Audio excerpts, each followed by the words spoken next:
وبارك عليه اللهم صل على محمد اللهم صل عليه. Ahlan wa sahlan bigurumikum Kiai Haji Miftah Maulana Habibur Rahman. Sugeng rawuh, welcome to my country. Jalan-jalan ke Tanjung Pura, tidak lupa beli belacan.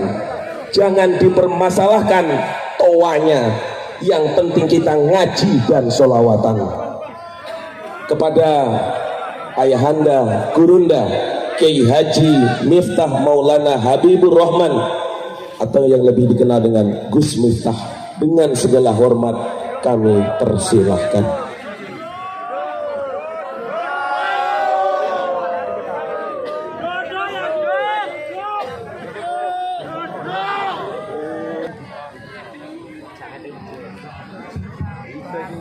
Assalamualaikum warahmatullahi wabarakatuh. Waalaikumsalam.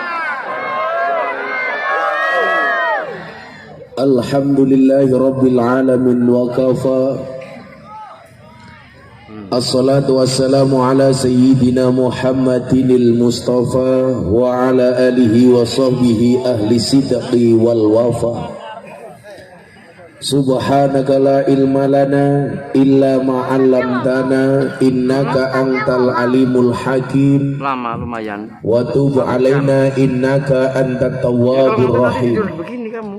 Rabbi shrah li sadri wa yassir li amri wahlul 'uqdatam min lisani yafqahu qawli, amma ba'du. Hadratal muhtaramin, para masyayikh, para kiai, para habaib, wabil khusus segenap pengurus cabang Nahdlatul Ulama, jajaran syuriah dan tanfidiyah, berikut para banomnya yang sangat-sangat saya muliakan, para pejabat yang berkenan hadir dalam semua tingkatannya, yang malam hari ini berkenan dihadiri oleh Bapak Wakil Bupati, Bapak anggota DPR RI, Bapak Maman, segenap Muspika, Pak Camat, Pak Kapolsek, Pak Dan Ramil, Bapak Lurah, Kepala Dukuh, RT RW, segenap tokoh agama, tokoh masyarakat yang saya hormati, segenap panitia pengajian dalam rangka Isra wal Mi'raj Nabi Muhammad sallallahu alaihi wasallam yang saya banggakan, sahabat Ansor Banser, Pagar Nusa, Gasmi, dan semuanya hadirin wal hadirat rahimakumullah. Makan sekuteng sambil nonton wayang. Ada Ustadz ganteng hadir di Ketapang. Beli kacang keliru duku. Hai warga Ketapang, I love you.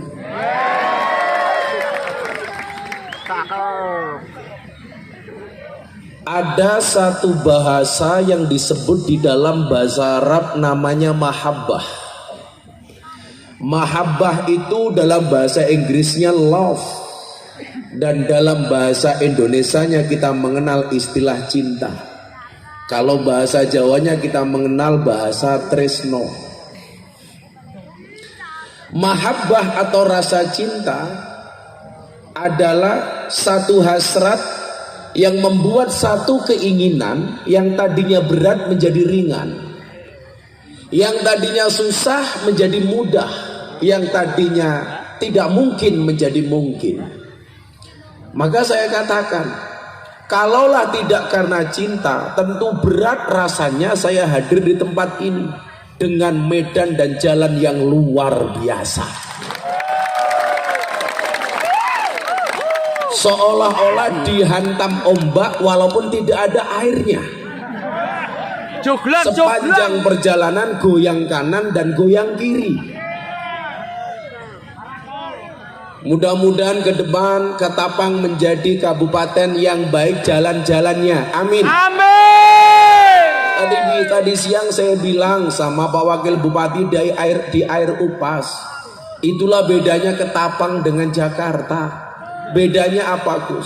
Kalau di Ketapang begitu banyak jalan berlobang, sementara di Jakarta banyak lobang berjalan. Masuk Pak Eko. Masuk cangkemmu. Maka malam hari ini saya bersyukur dengan perjalanan yang begitu panjang. Saya mempunyai pengalaman baru, karena setiap daerah yang saya datangi punya banyak cerita dan pengalaman.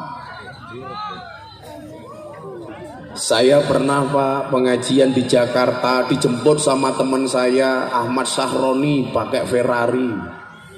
Ngaji di Lampung dijemput pakai helikopter. Kemarin di Malang dijemput pakai private jet. Tapi yang paling berpengalaman di Ketapang. Dengan begitu banyaknya jalan berlubang dan bergelombang, maka ini akan saya catat dalam memori sejarah saya, bahwa saya pernah hadir di satu tempat yang jalannya terjelek sedunia.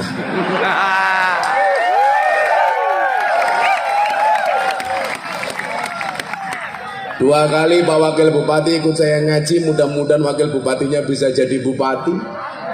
Amin. Dan tentunya jangan hanya numpang pengajian Pak, tapi besok ngundang sendiri. Maka malam hari ini cukup saya katakan, cintaku padamu memang tidak seindah surat cinta untuk Setarlah, tapi yakinlah cintaku padamu lillahi ta'ala. Masuk.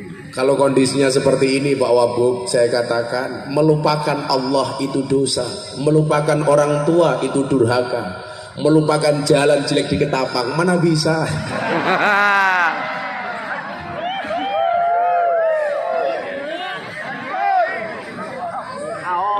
Kebian.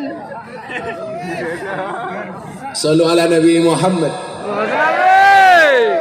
Demikian juga malam hari ini panitia dengan segala ikhtiar, dengan segala usahanya untuk bisa menyelenggarakan pengajian dalam rangka Isra wal Mi'raj Nabi Muhammad sallallahu alaihi wasallam. Saya pikir ini menjadi sebuah keharusan dan begitu urgent dan pentingnya. Kenapa? Di tengah-tengah banyak pemahaman yang senantiasa membid'ah-bid'ahkan, menyesat-nyesatkan, bahkan meneraka-nerakakan terhadap amaliyah Ahlus Sunnah wal Jamaah. Maka kalau Bapak Ibu lihat di media sosial dan media televisi seminggu terakhir, begitu kencangnya bulian terhadap Gus Miftah karena bersikukuh mempertahankan ajaran-ajaran budaya dalam hal ini wayang. Nanti ya. Saya dibully habis-habisan, trending di Twitter 2 hari berturut-turut. Nama saya paling atas, bahkan di atasnya Pak Jokowi. Twitter saya disebut lebih dari 37.000, sementara Pak Jokowi hanya 8.000. Kenapa? Karena saya bersikukuh istiqomah bahwa bangsa ini tidak boleh kehilangan akar budayanya, bahwa budaya adalah merupakan ruh bangsa Indonesia dan kita generasi muda wajib untuk menjaganya. Betul? Makanya saya nggak rela ketika wayang dikatakan haram, ketika wayang mau dimusnahkan. Saya gelar wayangan di pondok, Karena dari awal saya punya prinsip di dalam berdakwah, membudayakan agama, bukan mengagamakan budaya. Budaya tanpa agama pasti salah. Agama tanpa budaya pasti tidak akan terasa indah. Kita hari ini bisa hadir dengan penuh sopan santun. Ini merupakan produk agama dan produk budaya. Ketika agama memerintahkan tolong tutup auratmu, maka dengan berbudaya kita bisa menciptakan pakaian yang kita gunakan. Perintah agamanya menutup aurat, sementara cara menutup auratnya adalah budaya yang harus kita pahami. Maka saya pikir sangat lucu ketika budaya-budaya itu mau dihilangkan. Yang terjadi, mohon maaf, saya dihantam fitnah yang luar biasa, dibully. Tetapi Pak Wabub, saya kasih trik bagaimana kemudian kita biasa-biasa saja ketika dibully. Pak Wabub, Pak anggota DPR, sampai tak kasih tahu, 4 tahun terakhir saya itu viral 4 kali. Tahun 2018 saya viral, pengajian saya di klub malam dan di lokalisasi. Saya pengajian di Bali bersama Mbak-mbak LC. Kalau di Jawa Timur namanya Purel, perempuan rela diusel-usel. Saya pengajian di Puskesmas, pusat kesenangan mas-mas. Tempatnya namanya karaoke, katorok dibuka oke. Saya pengajian dengan 500 mbak-mbak seksi. Saya dibully karena sholawatan dengan mbak-mbak seksi. Walaupun menurut saya sebenarnya tidak seksi, hanya salah kostum. Karena mbaknya 170 cm, pakaiannya hanya 120 cm. Yang atas turun ke bawah, yang bawah naik ke atas. Itulah alasan Pak kenapa saya pakai kacamata hitam, supaya kalau ngelirik yang seksi tidak kelihatan. Saya dibully. Miftah menistakan agama. Kenapa? Wong sholawatan di tempat orang mabuk. Saya bilang, tempat yang dianggap baik itu masih berpotensi buruk, maka tempat buruk harus berpotensi baik.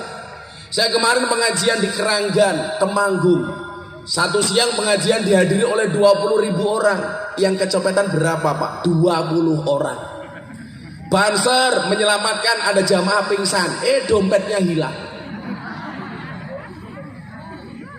Kalau tempat yang berpotensi baik saja masih ada kejahatan, artinya apa? Tempat yang dianggap maksiat harus ada kebaikan.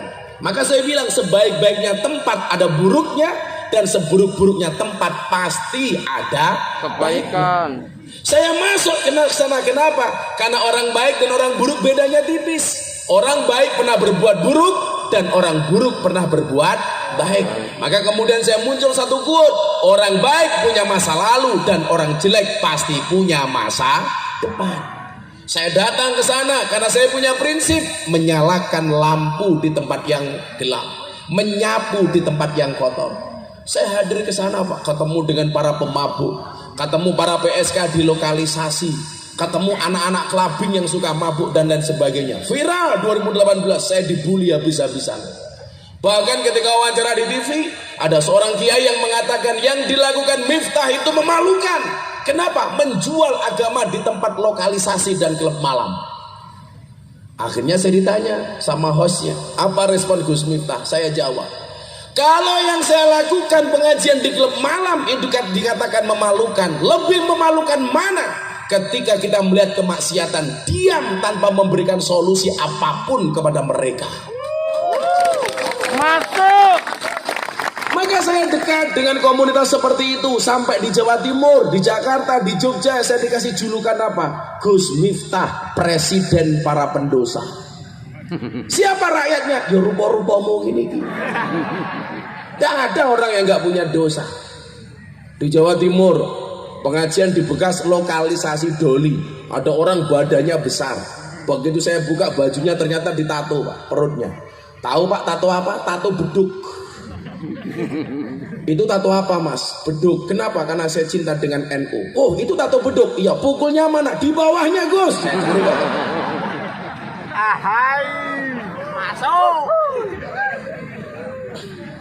Saya sayang Pak dengan para pendosa ini. Maka saya katakan kepada mereka, ketika kamu melihat kemaksiatan seseorang di malam hari, jangan pernah ketika kamu ketemu keesokan harinya kamu katakan dia ahli maksiat. Kenapa? Karena barangkali malam itu mereka sudah bertobat sementara mata kita tidak pernah melihat. Saya pengajian di Jakarta, di Bekasi, mau pindah ke Cikarang, melewati sebuah lokalisasi di sebantaran Kalimalang. Begitu saya buka, mereka lihat saya, langsung teriak, "Gus, mampir!" Apakah saya mampir? Oh. Saya mampir, ketemu para teman-teman PSK. Saya tanya, "Kalian kerja malam hari ini?" "Iya."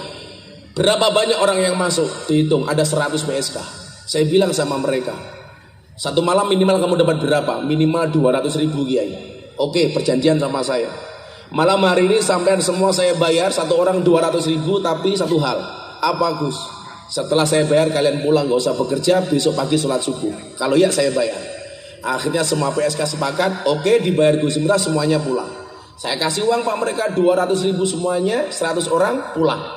Maka malam hari ini tuh lokalisasi tutup. Begitu saya masuk mobil, ada Kiai bilang sama saya, "Mubadir Gus." "Loh kenapa Kiai?" "Malam ini mereka berhenti, toh mereka besok bekerja lagi." Saya jawab sama Kiai, "Kiai, dari mana Anda mengatakan mubadir? Orang berhenti maksiat sedetik saja itu luar biasa. Bagaimana mereka bisa berhenti maksiat semalam suntuk Anda katakan mubadir?" Inilah egoisnya orang-orang yang merasa suci. Satu malam saya duduk bersama para mbak-mbak LC, mau pengajian nunggu teman yang lain di jalan Pak, ada jamaah pengajian lewat. Begitu ada jamaah pengajian lewat, mbak-mbak LC bilang apa? "Saya malu dengan mereka Gus, saya iri dengan mereka. Malam hari ini saya bermaksiat sementara mereka berduyung-duyung datang ke tempat pengajian." Satu lain waktu saya jalan sama Kiai melewati klub malam, ada mbak-mbak berpakaian seksi. Apa yang keluar kalimat dari mulut Kiai? Itulah yang mengundang murka Allah. Malam-malam bermaksiat dan lain sebagainya. Begitu egoisnya orang yang dianggap baik, padahal mereka yang dianggap buruk pengen menjadi baik seperti kita. Maka saya katakan, kalau kamu duduk dengan ahli maksiat, jangan pernah bicarakan masa lalunya, tapi bicarakanlah masa depannya. Temani dia untuk merangkai kehidupan yang lebih baik. Kalau kalian tidak bisa dakwah seperti saya di klub malam, doakan mereka, jangan caci mereka. Kenapa? Karena cacianmu tidak akan pernah merubah mereka, sementara doamu bisa menjadi wasilah hidayah bagi mereka. Kalau saya ditanya, tugas Gus Miftah apa di lokalisasi? Copet. Bedanya apa dengan copet terminal? Copet terminal itu goblok. Kenapa? Yang dicopet dompetnya, ketahuan dipukuli kepalanya. Di lokalisasi yang Gus Miftah copet bukan dompetnya, tetapi hatinya. Kalau hatinya sudah tercopet, jangankan dompetnya, dompet lainnya pun pasti akan diberikannya. Masuk. Itu bro. Mereka tercopet dengan hatinya langsung ketemu saya. "Monggo Gus, nyoh. Ayo ngaji maksudnya." Lekutek. Oh no carane bro. 8 bulan kemudian saya viral lagi Pak. Apa? Deddy Corbuzier datang ke pondok saya minta untuk diislamkan. Saya syahadatkan tanggal 21 Juni 2019. Gus Miftah viral lagi. Orang-orang Wahabi semakin kebakaran jenggot. Ini orang kok viral terus? Sementara hari ini dai yang mempunyai wawasan kebangsaan, mempertahankan amaliyah Ahlussunnah wal Jamaah, bahkan di tingkatan teman-teman artis yang berani teriak-teriak hanya Gus Miftah. Viral lagi, Deddy Corbuzier masuk Islam. Semua grup WA mungkin ada wajah saya dan Deddy Corbuzier. Saya dibully lagi. Setahun kemudian bulan Ramadan kemarin Gus Miftah viral lagi. Kenapa? Ceramah di gereja. Di gereja Battle Indonesia Jakarta Utara. Bahkan ceramah saya ditranslate dalam bahasa Inggris sampai saya mendapatkan undangan dari wali kota Los Angeles. Mereka begitu terkesima dengan ceramah saya di gereja. Bahkan saya diundang untuk berbicara toleransi di Amerika. Tapi Anda tahu yang terjadi di Indonesia? Gus Miftah kembali dicaci maki. Nama Gus Miftah trending di Twitter seminggu. Miftah kafir. Apa saya marah? Enggak. Miftah kafir. Saya jawab gampang, syahadat lagi. Cocok. Begitu gampang kita mengkafirkan orang lain hanya karena beda pemahaman. Saya mengangkat tema toleransi. Gak mungkin hanya saya gara-gara masuk gereja iman saya jadi hilang. Sama hanya Anda pakai Telkomsel, berdiri di bawah tower Indosat. Apa langsung sinyalmu hilang? Enggak bro. Tetap saja Telkom. Kalau orang masuk rumah ibadah orang lain dianggap kafir, berarti orang Jawa Tengah dan Jogja banyak yang kafir. Kenapa? Karena sering masuk Borobudur dan Prambanan. Goblok gitu. Tenan. Kafirnya di mana? Saya dikatakan menjual agama dari mana? Justru kemudian ini cara merawat saya keberagaman di Indonesia. Satu ketika Nabi Muhammad SAW mengatakan kepada sahabat-sahabatnya, kepada umatnya, jangan pernah kamu mencaci bapakmu sendiri. Mana mungkin Rasulullah ada seorang anak mencaci bapaknya? Siapa dia? Ketika seorang anak mencaci bapak orang lain, maka anak orang lain berpotensi mencaci bapak kita. Jangan pernah mencaci sesembahan orang lain, maka orang lain berpotensi mencaci sesembahan kita. Kalau Anda tidak mau Allah dicaci maki, jangan pernah mencaci maki sesembahan orang lain. Maka Al-Quran mengatakan, wala tasubbul ladina yad'una min dunillah fayasubbullah adwan bighairi ilm. Janganlah sekali-kali kamu mencaci maki sesembahan orang lain, maka orang lain akan mencaci sembahan kita dengan tanpa ilmu dan tanpa dasar. Sama, saya tidak ngerokok, ada yang ngerokok, silakan Pak Dewan, gak apa-apa. Kan NU nunut udut. Masuk. Orang NU ngerokok saja pakai dalil ni'matul udud ba'da dahar. Bapak saya itu kan kayak NU, perokok berat. Kemarin saya pulang bawa buku bahaya merokok. Saya kasih ke bapak saya. Begitu dibaca, subhanallah, bapak saya langsung berhenti membaca.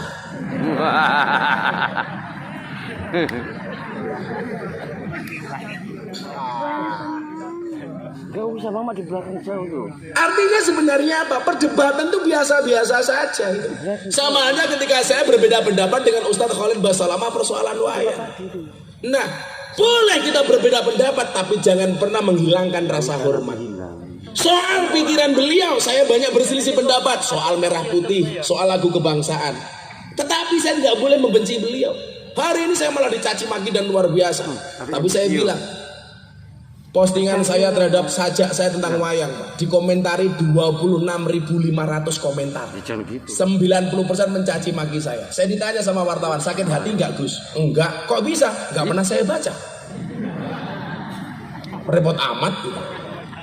Kalau Anda posting di media sosial, saya mau tanya, lebih banyak like-nya apa komentarnya? Like. Kenapa lebih banyak like daripada komentar? Jawabannya sederhana. Seberapa banyak pun orang yang membencimu dengan komentar-komentarnya, yakinlah di luar sana lebih banyak yang mencintaimu dari dalam hatinya. Masuk. Kalau jomblo beda. Kenapa lebih banyak like daripada komentar?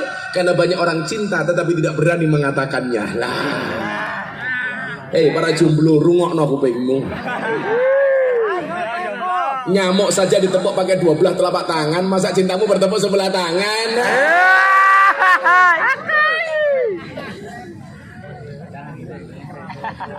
Di waktu itu bulan Ramadan, saya ceramah di gereja, viralnya ya Allah, dibully saya bisa-bisa. Sampai Abah Lutfi Maulana Habib Lutfi bin Yahya Pekalongan, mungkin Kiai NU yang paling sering dibully hanya dirimu. Kalau saya nggak ada masalah. Ketika Rasulullah itu naik Isra Mi'raj, beliau diperlihatkan kok dengan semua bangsa-bangsa sebelumnya dan agama-agama sebelumnya. Ini kan toleran. Saya hadir bikin pesantren di lingkungan orang Nasrani biasa-biasa saja. Ya kan? Kalau orang Indonesia tidak bisa akur gara-gara beda agama, itu kalah dengan burung. Burung itu punya agama tapi bisa akur. Burung itu kalau nggak Islam Kristen. Burung Kristen buktinya ada burung gereja. Burung Islam ada burung namanya empret kaji. Empret kaji itu mana empret yang kepalanya putih. DPR ini empret kaji.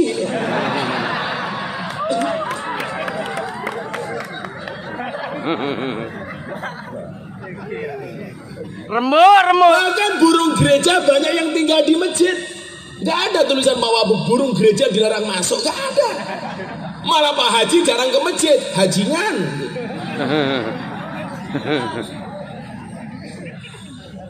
Ya biasa-biasa saja kan itu. Tapi kalau ikan agamanya pasti Katolik. Buktinya apa? Yang paling besar namanya paus. Tetangga saya itu Nasrani. Saya pas bikin masjid, begitu peresmian tetangga saya tak undang, ada pastor, ada pendeta. Begitu saya pasang beduk besar di halaman pondok saya, masjid, saya pasang beduk besar. Pendeta tanya sama saya, Gus, kenapa dipasang beduk? Mbok pasang piano lah seperti di gereja kami. Saya bilang, pendeta lucu, di masjid kok dikasih piano, sandal saja hilang.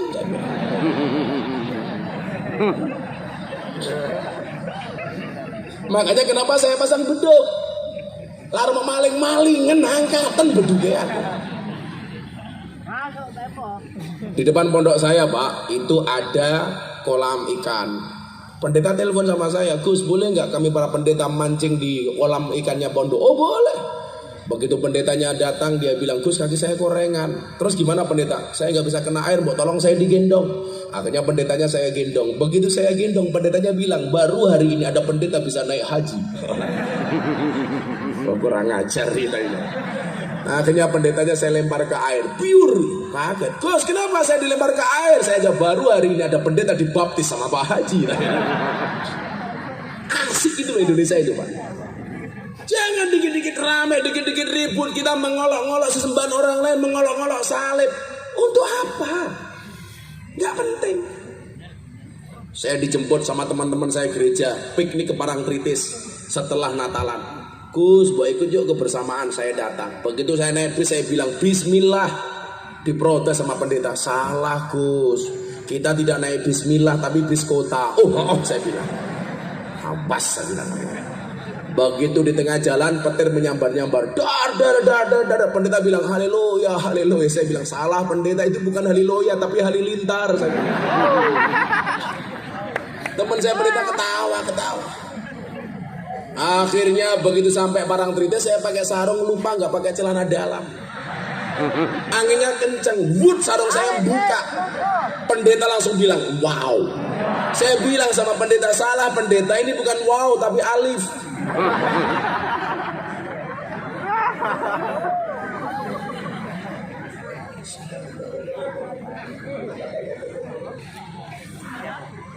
Sangit.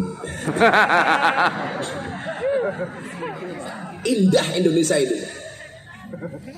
Bagaimana kemudian Kanjeng Nabi menghargai apa yang namanya perbedaan bahkan beda agama. Saya punya satu cerita, Pak, tapi saya lupa namanya siapa. Kanjeng Nabi itu datang dari Mekah ke Madinah. Ini bukti toleransi. Ini di situ ada tokoh besar. Nah, yang saya katakan lupain namanya siapa saya lupa. Tapi dia punya anak namanya Barok. Mohon maaf, dia punya anak yang akhirnya masuk Islam. Ini tokoh ini ketika Nabi hadir itu merasa tersaingi. Jadi biasa, Pak, kalau kita datang satu wilayah, orang yang lama merasa disaingi itu sudah dari dulu. Akhirnya apa? Kanjeng Nabi ini dibully sama orang ini, difitnah di kampung Madinah. Jangan ikuti Madinah, jangan ikuti Muhammad, itu orang gila. Bahkan Nabi Muhammad dicaci maki sedemikian rupa. Apakah Nabi Muhammad marah? Enggak. Nabi Muhammad yang berdoa, ya Allah berikan hidayah kepada dia, ya Allah. Apakah dia masuk Islam? Enggak. Tapi anaknya orang yang mencaci Kanjeng Nabi jadi santrinya Kanjeng Nabi dan masuk Islam. Singkat cerita, yang mencaci maki ini mati, Pak. Anaknya yang sudah masuk Islam datang kepada Kanjeng Nabi. Kanjeng Nabi, bapak saya mati, Mbok tolong Anda datang, layat kepada bapak saya. Oke, saya datang. Kanjeng Nabi takziah, layat kepada orang yang memusuhinya, datang. Penduduk Madinah geger. Wow, Nabi Muhammad dimusuhi, tapi yang musuhi mati didatangi. Sampai rumahnya almarhum, anaknya bilang, Kanjeng Nabi, bisa enggak bapak saya engkau berikan syafaat? Akhirnya apa? Ludahnya Kanjeng Nabi itu bisa memberikan syafaat. Diludahi jenazahnya, disyafaati oleh Nabi Muhammad. Tidak berhenti sampai di situ. Kanjeng Nabi, boleh nggak saya minta jubahnya? Untuk apa, Mas? Akan saya jadikan kain kafan untuk bapak saya. Mikirnya kalau bapaknya yang kafir tadi dikasih kain kafan dengan jubahnya Kanjeng Nabi, malaikat bingung. Waduh, kok ada jubahnya Kanjeng Nabi? Gitu. Makanya di sini kan kain kafan warnanya putih itu kan hukumnya sunnah, nggak wajib. Makanya mas-mas banser, boleh kamu besok pakai kain kafan warnanya pink, nggak apa-apa. Paling malaikat teriak, wow, jomblo. Atau Pak Wakil Bupati, saya NU Gus, kain kafan warnanya hijau, nggak apa-apa Pak Wabub. Paling malaikatnya bingung, ini manusia apa lemper gitu. Jubahnya Kanjeng Nabi akhirnya dicopot, Pak. Nih pakai. nggak berhenti sampai di situ. Anaknya bilang lagi, Kanjeng Nabi, mau nggak engkau mensolatkan jenazah bapak saya? Waktu itu belum ada larangan ayat yang melarang orang Islam mensolatkan jenazah orang non Islam. Tapi ketika Kanjeng Nabi mau sholat, turunlah satu ayat dalam surat At-Taubah. Bunyinya apa? Wala tusalli ala ahadim minhum mata abadan wala takum ala qabri. Dan janganlah sekali-kali kamu Muhammad mensolatkan, mendoakan orang yang mati salah satu di antara mereka, dan janganlah kamu berdiri di atas makamnya. Yang dimaksud ala ahadim minhum, salah satu di antara mereka siapa? Satu orang munafik, dua orang dalam keadaan kafir. Maka Kanjeng Nabi tidak jadi mensolatkan jenazah orang itu. Maka saya bilang, itu toleransi yang ditunjukkan Kanjeng Nabi. Kenapa kalau lihat orang kafir, orang non-Islam kita anggap musuh? Dulu Deddy Corbuzier mau masuk Islam karena pola pikir saya yang seperti ini. Saya nggak pernah ngajak Deddy Corbuzier masuk Islam, cuman kita sering diskusi. Dia sering nanya sama saya, satu podcast, satu YouTube dia tanya sama saya, Gus, kenapa sih banyak ajaran Islam itu yang tidak masuk akal? Contohnya apa? Isra Mi'raj. Menurut Deddy Corbuzier nggak masuk akal. Kenapa Islam gak masuk akal? Contohnya apa? Nabi Ibrahim dibakar gak mempan. Ini unbelievable. Nabi Yunus dimakan ikan gak mati. Nabi Musa dikejar Firaun bisa membelah lautan jadi jalan. Itu gak masuk akal. Saya waktu itu kaget dia tanya seperti itu, karena tanpa tag kita syuting. Tapi saya mikir, masa gondrong kalah sama orang gundul? Gak mungkin. Dedi itu kan apa-apa bisa, yang nggak bisa cuma satu, nyisir rambut. Akhirnya saya sampaikan dengan rasional, dia mengatakan ini yang saya tunggu. Dedi itu Pak belajar Islam sejak zaman almarhum Jeffrey Al-Bukhari. Kemudian ustadz-ustadz berikutnya dia belajar agama Islam, belum pernah ngeklik Pak. Sampai akhirnya dia ketemu saya. Kemudian dia tanya soal Islam. Saya kenal Dedi gara-gara saya diundang acara dia. Gara-gara ceramah saya di klub malam viral, saya diundang di acaranya Deddy Corbuzier di Trans 7. Nama acaranya adalah Kopi Susu. Ya kan hitam putih Pak. Kopi susu kan hitam putih. Kopi hitam, susu putih. Kalau ini bukan kopi susu, kopi hitam. Karena kalau saya dikasih kopi susu saya bingung Pak. Gimana enggak? Kopi ini ngajak melek, susu ini ngajak turu. Bah. Melek Kalau merem. saya dikasih kopi susu biasanya saya akali Pak. Kopinya saya minum, susunya saya pegangi. Kopi susu Pak, kopi susu. Melek merem. Melek merem matamu.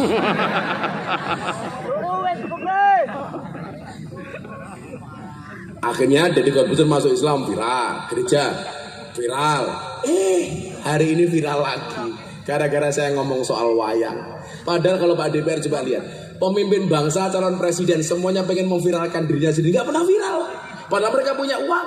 Ada yang pasang apa-apa di mana-mana, punya medsos, bahkan habis miliaran, ratusan miliar, bahkan triliun, nggak viral-viral. Kenapa? Karena viral itu nggak bisa didesain. Bisa jadi medsos kita mumpuni, tetapi alam menolak. Maka kita bersyukur malam hari ini bisa ngumpul bareng-bareng di lapangan kecamatan Singkup. Kok jelek banget namanya ya? Singup itu kalau bahasa Jawa. Oh ini Singkup, bukan Singup. Ya mirip lah.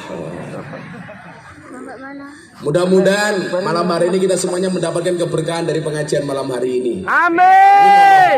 Amin. Kenapa? Sampai pagi nggak apa-apa. Pengajian murah dinyang sampai pagi.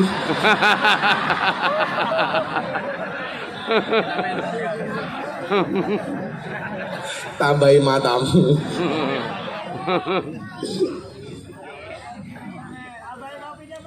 Tambahi kopi nih. Wes sangit.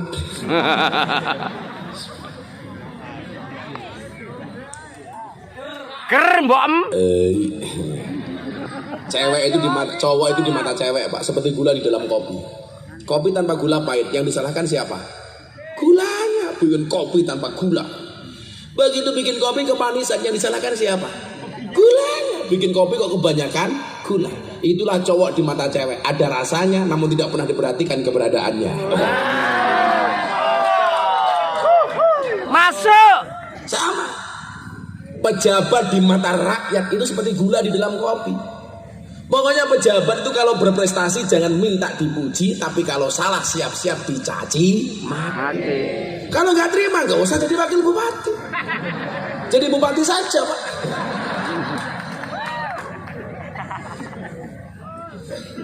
Coba jadi DPR, bersama. Apa-apa diawasi oleh rakyat, ya kan?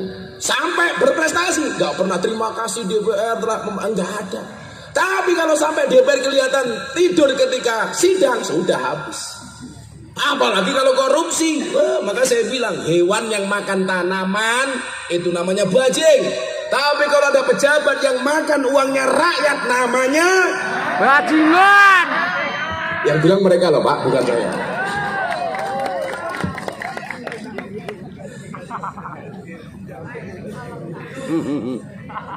Mikirnya anggota DPR, oke ya ini asu. Marah-marahin. Pokoknya kalau ada pejabat, saya bully, nggak marah, senang, malah jadi lagi insya Allah. Amin. Amin. Tapi kalau salah, kalau saya bully kok dia marah-marah, oh masuk dui, lihat saja. Sallu ala Nabi Muhammad. Dan bupatinya, wakil bupatinya semuanya selamat. Amin. Amin. DPRD ini semuanya selamat. Amin. Amin. Bapak Ibu yang saya muliakan, kita akan mengkaji soal Isra wal Mi'raj Nabi Muhammad SAW. Akan saya sampaikan secara seksama dan dalam tempo yang sesingkat-singkatnya. Sampun. Kalau sekarang pengajian sudah jam berapa ini Pak? Jam 10 lebih. Nanti selesai jam 11. Saya pulang sampai Pangkalan Bun jam berapa Pak?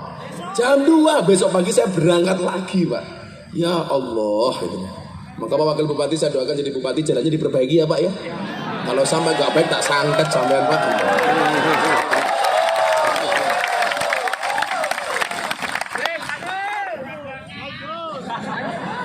Cangkeme bosok. Ya kan doa.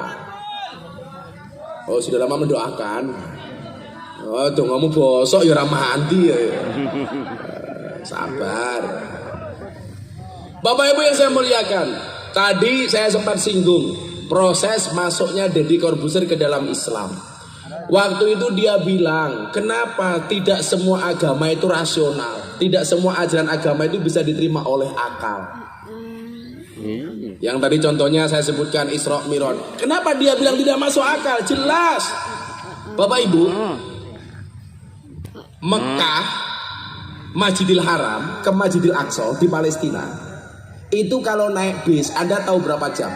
32 jam. Kalau PP berarti berapa? 64 jam. Sementara Isra minal Masjidil Haram ilal Masjidil Aqsa, kemudian naik ke langit ketujuh Sidratul Muntaha, dilakukan hanya dalam waktu ba'dul qalil minal lail, hanya sebagian kecil dari waktu malam. Jadi Isra Mi'raj itu tidak semalam suntuk. Berangkatnya agak malam, pulangnya sebelum subuh. Berarti. Berangkatnya habis isya agak malam sekitar jam 10, pulangnya sebelum subuh, menempuh jarak sedemikian panjang. Kalau naik bis Mekah Palestina PP 64 jam, apalagi naik ke langit. Ini gak masuk akal menurut orang yang tidak paham agama. Kalau Bapak Ibu hari ini pergi ke Eropa, itu ke Amerika, itu ada wisata luar angkasa. Berapa kita harus bayar? 200 juta dolar. Satu dolar itu sama dengan 14.000. Kalau 200 juta dolar berarti 2,8 triliun. Wisata luar angkasa. Wisata luar angkasa. Maka sebenarnya kita nggak perlu kaget. Di dalam surat Ar-Rahman, di situ Allah pernah berfirman, ya ma'syaral jin wal ins. Wahai jin, wahai manusia, kalau punya kamu kemampuan, ayo naik ke langit. Lah jadi tanya, ini kan gak masuk akal. Nabi Ibrahim dibakar gak mempan, gak masuk akal. Nabi siapa? Anaknya Ibrahim, Ismail, dipotong lehernya, diganti domba. Dari mana kok kayak sulapan, dia bilang. Terus dia bilang lagi, kalau Nabi Isa berjalan di atas air itu sulapan. Saya bisa, kurang ajar, saya tes Pak. Deddy Corbuzier itu Pak, bisa berjalan di atas air pakai trik Pak. Anda jangan salah, Deddy Corbuzier itu the best magician in the world. Dawet. The best mentalist in the world. Dawet matamu, dawet.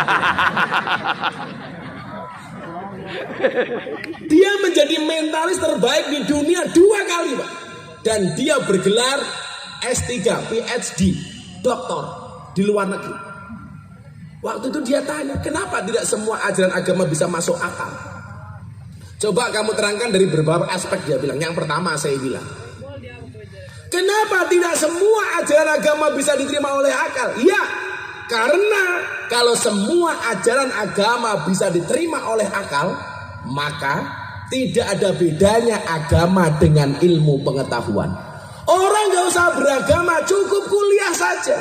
Justru itulah yang membedakan antara agama dan ilmu pengetahuan. Harus ada yang tidak nalar. Kalau dibuat nalar, saya buat nalar. Saya tanya sama dia, Nabi Muhammad itu Isra Mi'raj berjalan sendiri atau dijalankan? Bingung dia, wong dia nggak pernah ngaji. Ayatnya adalah asro, dijalankan, bukan berjalan. Kalau dijalankan, apa yang mustahil bagi Allah? Siapa yang menjalankan? Allah.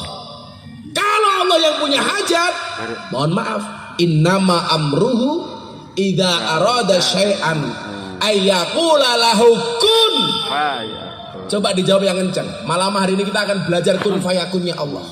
Sesuatu yang tidak mungkin bagi kita, kalau Allah sudah mengendaki, gak ada yang tidak mungkin bagi Allah. Walaupun wajahmu yang laki-laki pas-pasan, santai saja. Kalau Allah mengendaki istrimu, remuk.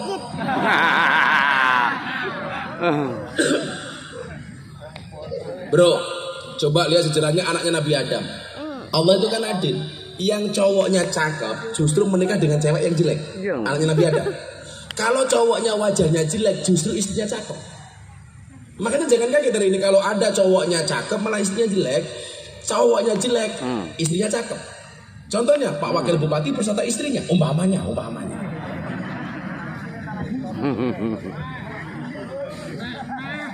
Jadi Pak Wabu dancuk. Maka kamu yang wajahnya jelek-jelek saya doakan, insya Allah istrimu jelek.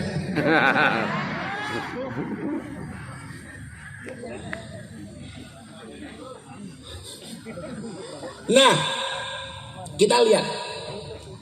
Kita malam hari ini belajar kun fayakunnya Allah. Coba dijawab kun fayakun yang kencang. Kalau kemudian Allah punya kehendak, innama amruhu idza arada syai'an ayyaqula lahu kun Fayakun. ayyaqula lahu kun Fayakun. ayyaqula lahu kun. Fayakun. Yang mustahil bagi Allah. Allah mampu menjadikan orang miskin jadi kaya, Sa'labah. Tapi Allah juga mampu menjadikan orang kaya jatuh miskin, Qarun. Allah mampu menjadikan orang biasa jadi raja, Daud. Allah juga mampu menjadikan raja diraja jatuh terhina, Fir'aun. Sampai Fir'aun mengatakan, ana rabbukumul a'la, aku ada Tuhanmu yang paling tinggi. Kenapa? Karena Fir'aun itu hidupnya dibuat mudah oleh Allah. Fir'aun itu punya uang terus, gak pernah punya utang. Seneng terus, gak pernah susah. Makanya kalau ada warga singkup seneng terus, gak pernah susah, saya malah curiga. Jangan-jangan cucunya Fir'aun.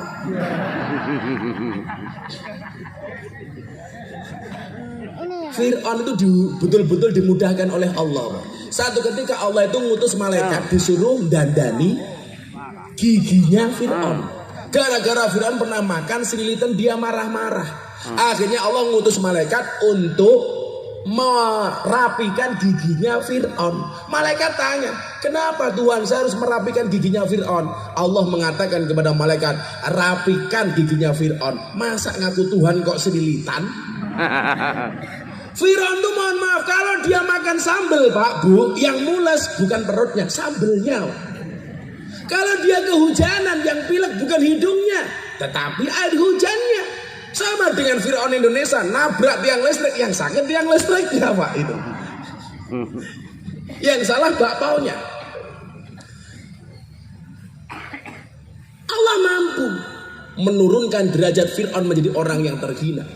Bahkan Allah mampu menjadikan perawan ting-ting, gak pernah menikah, gak pernah punya pacar, gak punya suami, hamil. Siapa Pak? Maryam.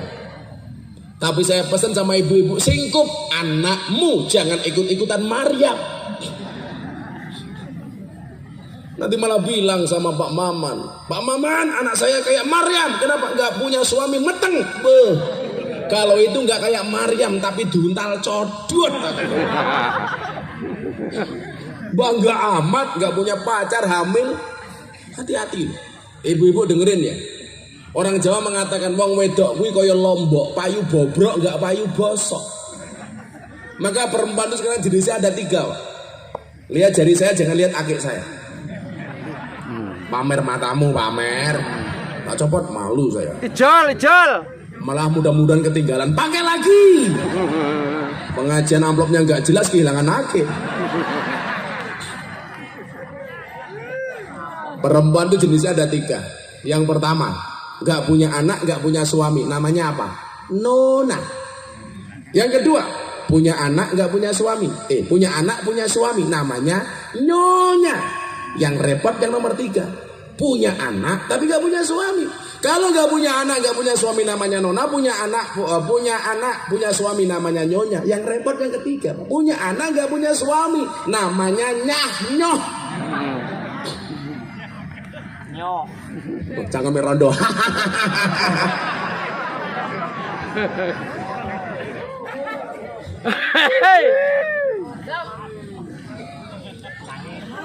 Keren Mbok.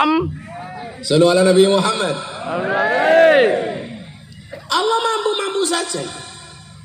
Demikian juga dengan perjalanan Isra wal Mi'raj. Nabi Muhammad itu tidak jalan sendiri, tapi dijalankan. Mampu. Saya kasih contoh begini yang paling gampang. Saya tadi berangkat dari Jogja Pak, jam 5:30. Harus ke Semarang dulu. Karena nggak ada penerbangan Jogja Pangkalan Bun, harus ke Semarang. Ketika saya masuk mobil, itu ada semut masuk ke dalam tas saya.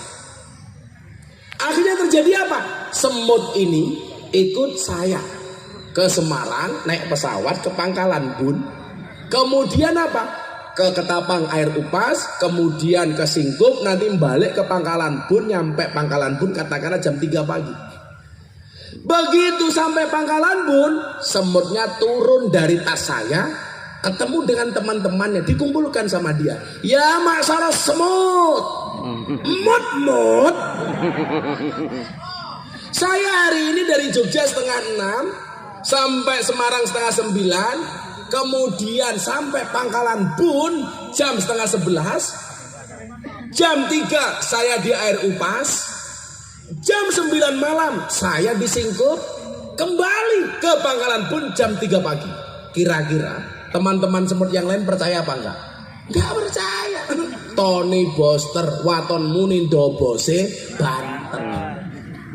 Becak tanpa pir, waton jeplak tanpa mikir. Ban becak tanpa pelek, waton jeplak ra nganggo utek. Gajah diblangkoni, ora sedeng.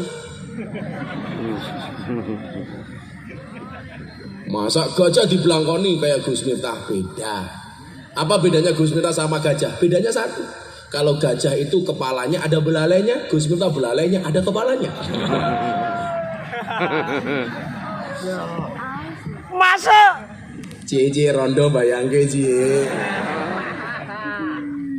Semutnya jawab, kenapa kamu bilang mustahil?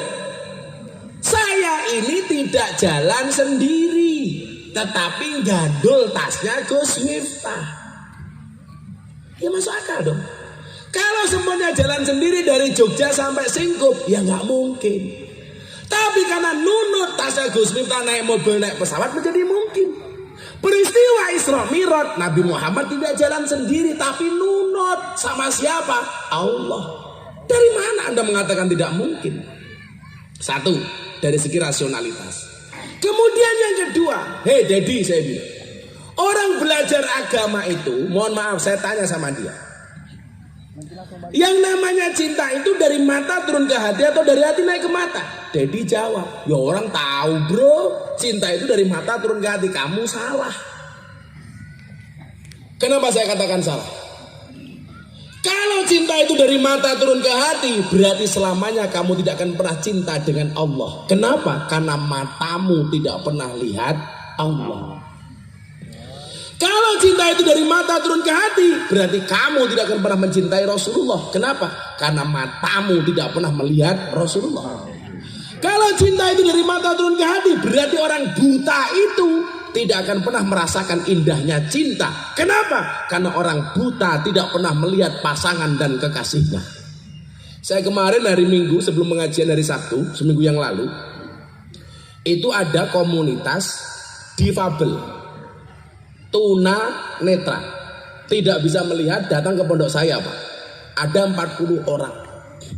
Saya tanya, lah kalian itu gak bisa melihat, kenal Gus Miftah dari mana? Nonton YouTube. Hah? Saya bilang, keliru, mendengarkan, dia bilang.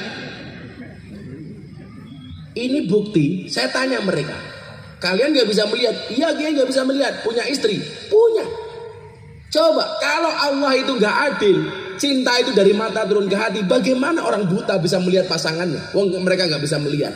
Tetapi cinta itu yang benar bukan dari mata turun ke hati, tapi dari hati naik ke mata. Kalau hatinya sudah cinta, gak perlu pandangan mata. Contohnya orang buta nikah, meteng bro, meteng. Gadas. Meteng Pak. Gitu. Malah orang-orang buta yang datang ke tempat saya itu lucu-lucu itu. Lucu-lucu. Untuk gue gak salah saya bilang. Kamu gak salah bro. Pakai perasaan. Geraya-geraya. Coba. Geraya-geraya mbahmu gue geraya-geraya. Malah ada satu teman yang tunanetra itu bilang sama saya, Gus Miftah kalau soal seks kalah sama saya. Kenapa Pak? Oh rahasia saya diranjang 2 jam 3 menit. Loh kok bisa Pak? Iya Gus, 2 jam nyari tempatnya, 3 menit mainnya kata. Oh cangkemmu kuwi tak bilang itu. Tapi saya ngiri dengan mereka ketika Allah mencabut penglihatan dari mereka yang kemarin datang ke tempat saya. Mereka enjoy Pak. Jadi dengerin YouTube. Kemudian saya bilang, ini yang hadir berapa? 40 orang. Kalau semuanya tak kasih uang mau nggak? Mau Kiai. Untuk beli apa? Untuk beli paketan. Ngedengerin Gus Miftah lagi coba Pak. Tamu saya di pondok itu macam-macam Pak. Dulu pernah ada dari Ketapang itu datang ke pondok. Jadi pasangan suami istri sama anaknya mau ke pondok, kecelakaan di Sleman Pak. Kakinya mbaknya ini patah. Setahun kemudian datang lagi pakai kursi roda. Pokoknya kalau belum ketemu Gus Miftah nggak akan balik. Akhirnya saya jumpai. Ada lagi dari 6 jam dari Banjarmasin, bawa uang 500.000. Gara-gara apa? Anaknya hamil, setiap malam lihat YouTube-nya Gus Miftah, setiap malam ngelindur nyebut nama Gus Miftah. Akhirnya bawa uang 500.000 sampai Banjarmasin, uangnya habis. Delalah ketemu truk, yang truknya itu ada gambarnya Gus Miftah. Ternyata orang Magelang nganter sayuran dari Magelang ke Banjarmasin. Akhirnya dia diantar Pak pakai truk itu sampai Jogja. Hanya minta foto kemudian dibawa pulang kepada anaknya yang suka ngelindur. Makanya kemarin tadi saya cerita Pak sama Pak Wakil Bupati. 2 bulan yang lalu saya dapat penghargaan 3 dari Leprit, Lembaga Prestasi Indonesia dan Dunia. Yang pertama, rekor belangkon terjual termahal di dunia. Belangkon saya buat 90.000, dijual laku 900 juta. Saya sumbangkan untuk Muktamar Nahdlatul Ulama. Belangkon bro, 100 juta. Apa mana sarungnya? Oh, apa mana di sini? Maju dulu kamu. Maju dikit dulu. Yang kedua saya dapat penghargaan dai yang paling konsisten pengajian di lokalisasi 22 tahun. Yang ketiga selebriti yang paling banyak gambarnya dilukis di bokong truk.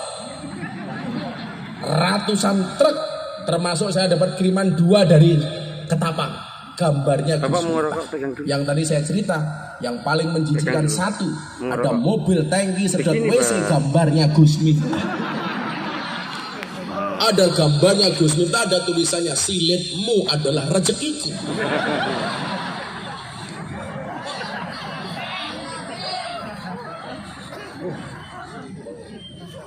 Dan tiap hari saya dapat tag-tagan di Instagram itu ada foto baru, ada truk gambarnya Gus Miftah, truk gambarnya Gus Miftah. Karena mereka nyaman dengan quote-quote saya, Pak. Nah, kata Pak DPR kurang ajar, pas saya makan ngomong tangki sedot WC. Iya, selawatan dulu yuk. Ada hadroh gak sih? Kayak wong tua-tua kayak wah.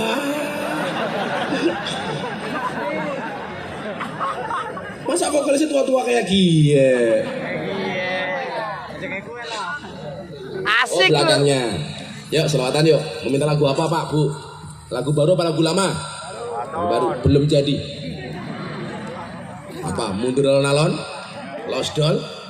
Kartunya nomor do janji? Apa? Mundur alon-alon. Aku ngaji alon-alon mergo sadar aku sapa santri sing nakal ra iso apa-apa. Aku ngaji alon-alon mergo sadar aku sapa ahli maksiat sing kakean dosa. Lah Pak Wabu beda. Aku mundur alon-alon mergo kowe ra gelem kelon. Angel. Remuk. Lagu apa? Bisanya apa bisanya? Anak-anak hadroh bisanya apa? Gundul-gundul pacul. Kamu nyanyi lagu dulu aja. Aku tak wedangan kopi dulu. Tidak terserah. Salah lagu-lagumu terserah. Bingung. Lagu Indonesia. Indonesia isara. Lali. Wah goblok kowe ra iso kowe.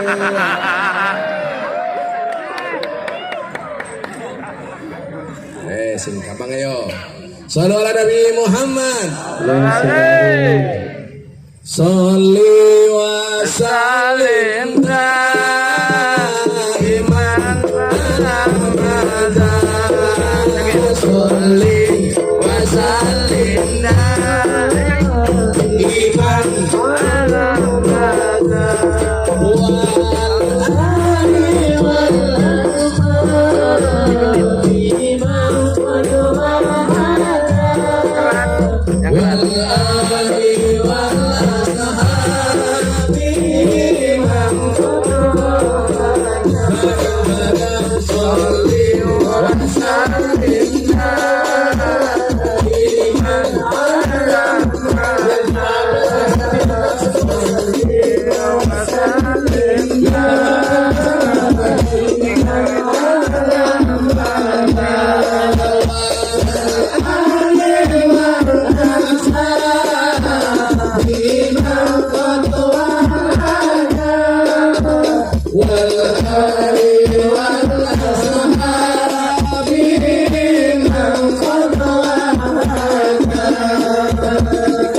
Turunku kowe ora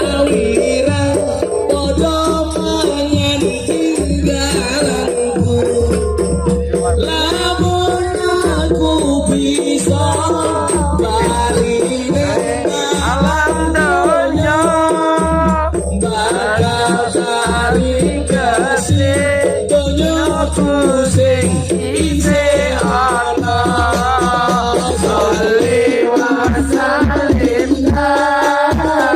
iman wa rahmata sholli wa sallim iman wa rahmata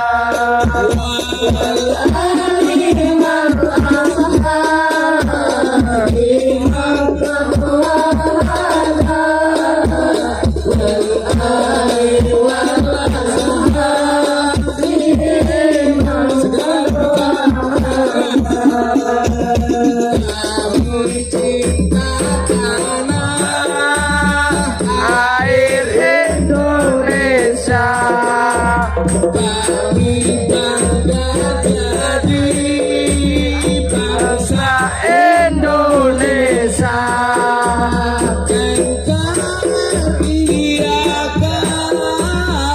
selalu kami jaga demi kejayaan bangsa Indonesia. Sholli wa sallim iman wa rahmata sholli wa sallim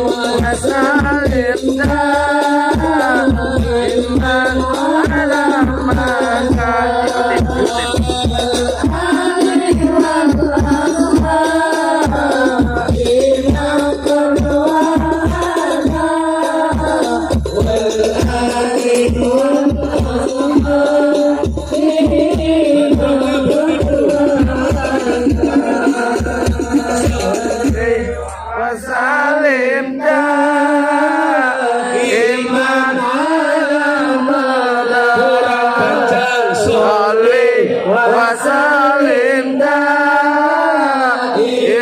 wa rahmata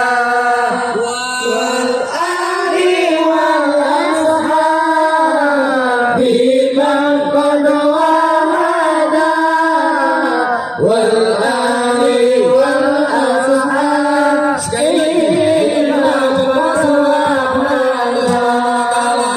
sholli wasalim iman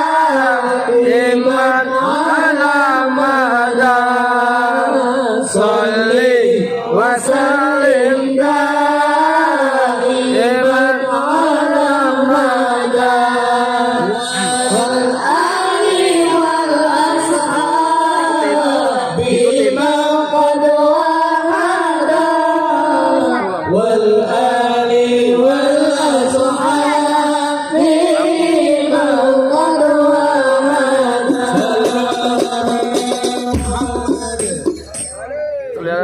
So tahu. Mantap lah, keteprak. Besok saya masuk surga, anak hadrah ikut. Amin. Tapi ya itu di surga saya kelon sama bidadari, awakmu hadroan dong. Lumayan ngadre wong kelon ya. Wes, insyaallah dengan sholawat corona minggat, amin. Amin. Tetap yang bawa masker, maskernya dipakai. Yang belum vaksin, vaksin. Semuanya ikhtiar. Pemerintah punya program, kita rakyatnya manut. Saya yakin kalau kamu nggak mau vaksin, besok waktunya bisa umroh atau haji, kamu nggak akan bisa berangkat. Kenapa? Karena Arab Saudi mewajibkan kita untuk divaksin. Jadi artinya apa? Isu-isu nanti vaksin begini itu hoax. Kiai-kiai semuanya vaksin. Kiai-kiai sepuh saya semuanya vaksin. Sudah, kalian gak usah takut. Gelut wani vaksin rawan. Betul? Pendekar kok rodo mati. Banji itu. DPR berusaha, Pak Bupati, Wakil Bupati berusaha, semuanya ayo bareng-bareng berusaha supaya apa? Supaya tepat ada imunitas, ada kekebalan, sehingga corona ini minggat. Walaupun negara ini aneh, dulu muncul varian alfa, langka masker, muncul delta, langka oksigen, muncul omikron, langka minyak goreng, dan so setana belas. Biasanya nguntal minyak goreng itu ya sopo. Minyak sawit harganya bagus. Sepanjang sejarah sawit itu harganya bagus hari ini. Dulu harganya sampai 700 drop. kemudian 1000, 1300, sekarang berapa? Di atas 3000. Oke, syukure mengeluh tok. Alhamdulillah. Jilbab pink, rungokno kupingmu. Wis tuwa jilbab pink. Juga sing pake ya pink. Kurang ajar deloken dhewe, Pak. Lah ya cangkem aku dhewe ya ngopo ya kowe? Ora urun cerewet. Pengajian ono ndelok munyuk kebun binatang sangune 100.000. Pengajian ndelok kiai infake 1000. Berarti lu larang kiai napa munyuk? Munyuk. Jenengan kowe ngajeni kiai napa munyuk? Kiai. Menan. Dadi ki ngene nyuk. Padha munyuke malah. Sini rata-rata Jawa, Pak ya. Sini rata-rata Jawa. Wetok rupa-rupa Jawa iki tok. Irunge pesek-pesek. Pesek-pesek. Ora apa-apa Bu, yang pesek insyaallah panjang umur. Amin. Amin. Kenapa orang pesek panjang umur? Ambekane ngirit. Tapi kalau orang mancung itu cepat mati. Nafasnya boros. Terus kalau pilek, pupilnya gede-gede. Saya tak berdiri dikit Pak ya, boy. Saya mau ngeluk boyok ini berdiri. Mohon izin Pak. Ibu-ibu lebih suka saya duduk apa berdiri? Berdiri. Itulah Pak, di mana-mana perempuan suka yang berdiri. Allah. Iya apa? Taman buatan orang singkup. Lah wong urung apa-apa godhonge gogrok kabeh iki ya. Ya yang duduk di bawah mudah-mudahan pulang pengajian little body. Ya. Sini dikatel kelebon wedi. Lempean sandal.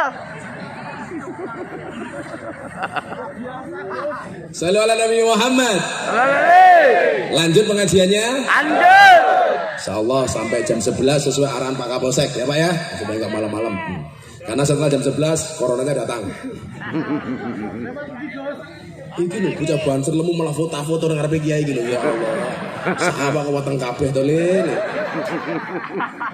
Makmur. Tapi santai. Kalau ibu-ibu, mbak-mbaknya merasa gemuk, kamu santai saja. Berdasarkan penelitian, cewek gemuk lebih disukai daripada cewek seksi. Kenapa? Karena cewek seksi hanya fokus kepada penampilan, nggak pernah fokus kepada perasaan. Iya.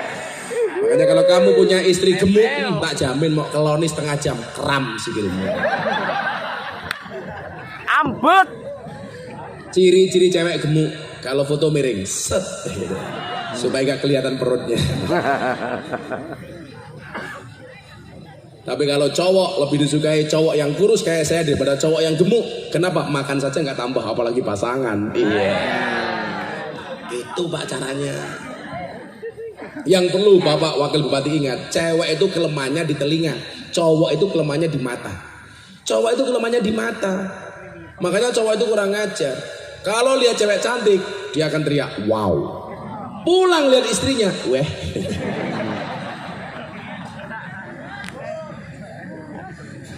Karena cowok itu kelemahannya di mata, maka cewek harus pintar dandan dan make up. Kamu jangan mengatakan gak pintar dandan, gak penting make up, toh udah punya suami. Hei, walaupun kamu punya suami tetap make up.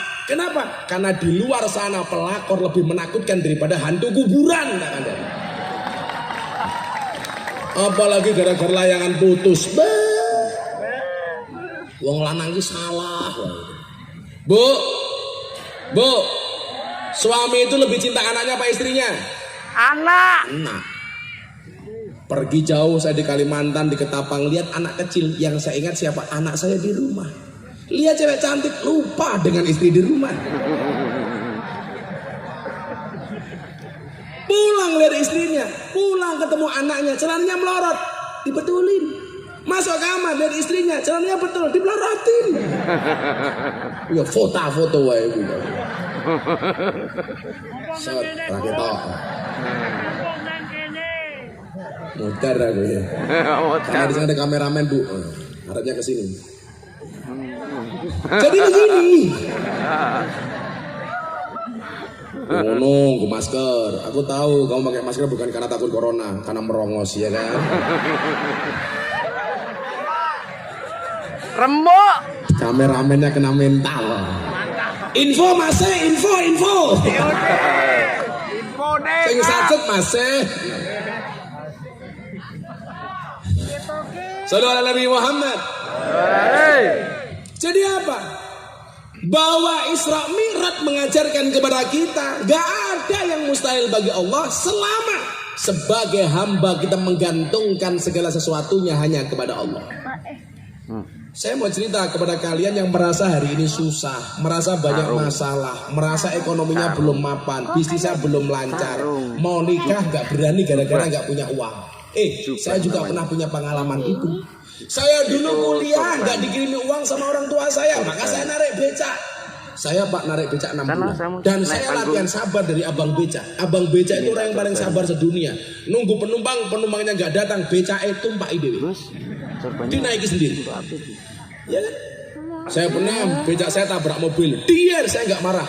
Saya nyanyi lagu India, matane matane matane. Gosong. Saya mau menikah, belum punya apa-apa, tapi saya berani menikah karena saya punya keyakinan menikah itu membukakan 2 jalan. Yang pertama jalan rezeki, yang kedua jalan barokah goblok. Bayi gitu. Kebablasan. Jalan barokah. Bayi. Mumet dasku.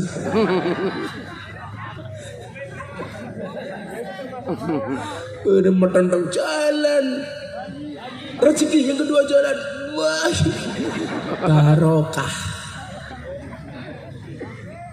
Di saat kemudian kita berada satu titik nadir yang menurut manusia tidak mungkin, gak ada yang tidak mungkin bagi Allah.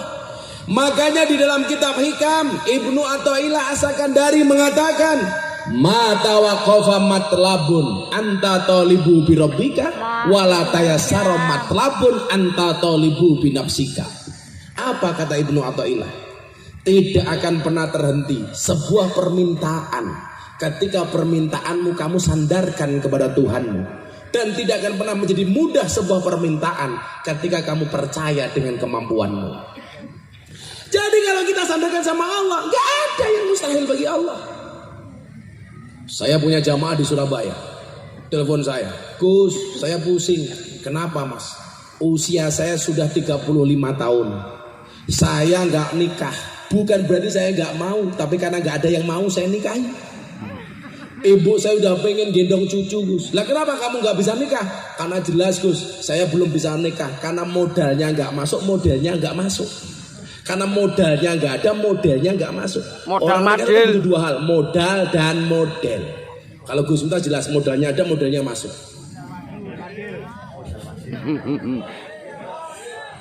Santai, saya tetap setia, istri saya hanya satu. Karena saya punya prinsip, lelaki yang hebat bukan lelaki yang mencintai banyak wanita, tetapi mencintai satu wanita dengan banyak cara. Kenapa saya ngomong seperti itu? Jelas direkam kamera.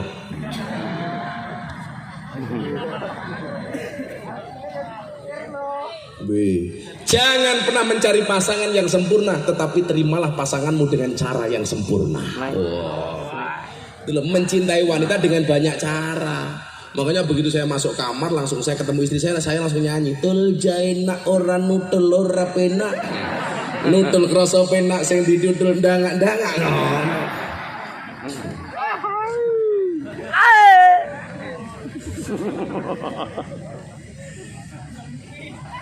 Weh, babak ya. Kamu gak usah pacaran dulu. Kalau ada cowok suka sama kamu, katakan sama cowokmu, Mas pilih satu di antara 2, halalkan atau tinggalkan. Kamu tidak bisa menaklukkan aku dengan I love you, tapi taklukkan hatiku dengan kobil itu. Ngakune muslimah, senengane mlumah karo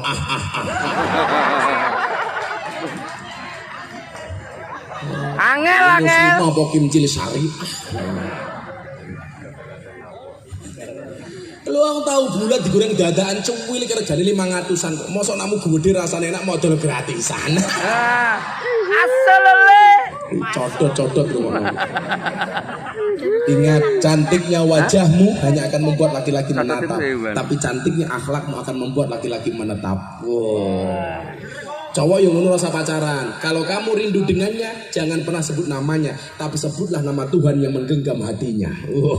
Kagak. Akan datang satu saat kamu akan dipertemukan dengan orang yang tepat yang kedatangannya untuk menetap bukan karena nafsu sesaat. Masuk. Anjay. Masih rasa cedek karo sing beda. Agak jaga jarak. Meteng kok. Kamu sama Mbak E itu seperti Indomaret dan Alfamaret, berdekatan sih tapi nggak pernah jadian. Ya. Kasian. Karena kan Mbak E sama Mas itu beda pemikiran, sama-sama banter beda pemikiran. Masih mikir Mbak E mikir aku. Codot. Kalau kemudian kita bersama sama Allah, nggak mungkin. Lah ini jamaah saya Surabaya, nggak mungkin, nggak ada yang mungkin, nggak ada yang nggak mungkin bagi Allah. Bah, saya pengen nikah. Udah, kamu datang ke Jogja.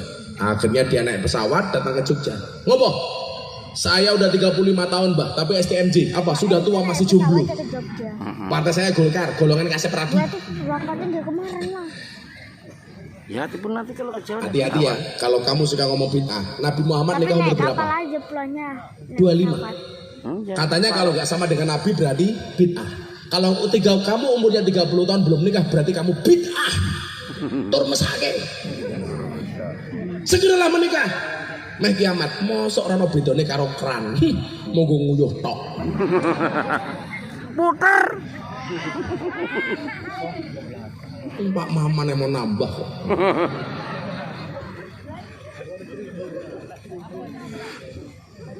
Kesulitan nambah.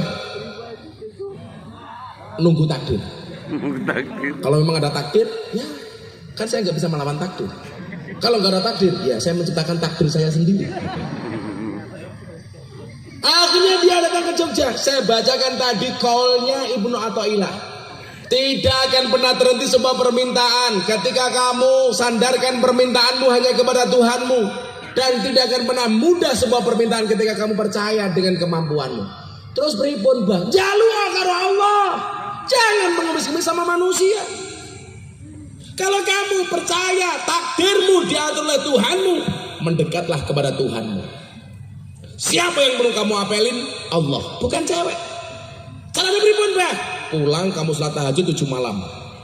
Tahajud, sholat hajat, sholat taubat, ditutup witir 3 kali, 11 rakaat. Kamu ndonga minta sama Allah. Dongane pripun? Saisomu. Akhirnya dia pulang. Sampai rumah dia niatkan mulai malam Jumat, mangkat yang masjid, tahajud, taubat, hajat, witir.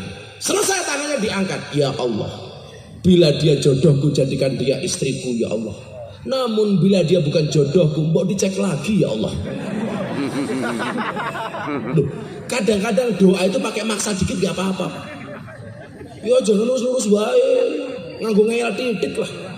Besok malam Sabtu berangkat lagi ke masjid. Ya Allah, bila dia jodohku jadikan dia istriku ya Allah. Namun bila dia bukan jodohku, cabut saja nyawa jodohnya ya Allah. Garis keras. Besok berangkat lagi. Ya Allah, kula pengen rabi. Kalau ada yang SD SP ya Allah, semok depan semok belakang. Kalau nggak ada, minimal yang STNK ya Allah, setengah tuan yang kencang. Kalau nggak ada, STMM juga nggak apa-apa ya Allah, setengah tuan meh modiar ya apa-apa ya Allah. Wes pokoknya sedungane sawur-awuran.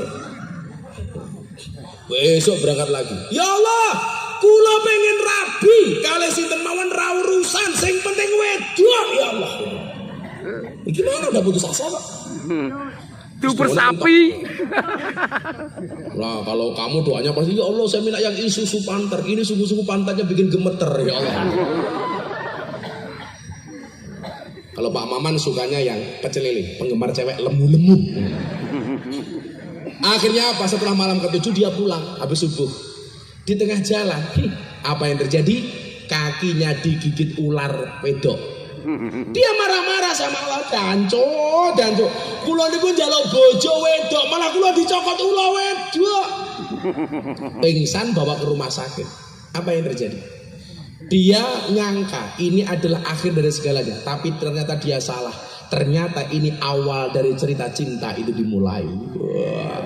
Begitu masuk rumah sakit, ketemu sama suster cewek, gadis belum nikah. Berhari-hari di rumah sakit yang terjadi apa? Waiting tresno jalaran saka Kulino. salah. Waiting tresno jalaran saka dicokot ula.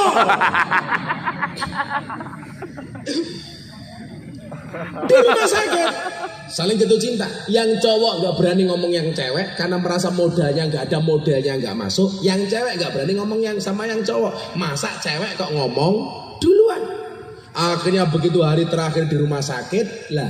Di rumah sakit modern hari ini Pak Wabun, itu kan biasanya ada musik tuh. Nah, ada lagunya Ida Laila. Lawang tua-tua ngerti. Rasa cinta pasti ada pada makhluk yang bernyawa. Sing jawab mesti tua. Rewis wanen. Yang muda-muda gini nggak tahu, ngerti ya los dol, dan lanjut lehmu maksiat. Tutup no seneng mu rasa mikir akhirat nanging elingono yen Israel nakokno kabarmu tandani iku ora rindu tapi pengen banget jabut nyawamu modar kowe. Akhirnya denger lagu ini si cowok bilang, "Dek, aku seneng karo kowe." Sing wedok jawab, "Aku yo hok." Akhirnya mereka menikah.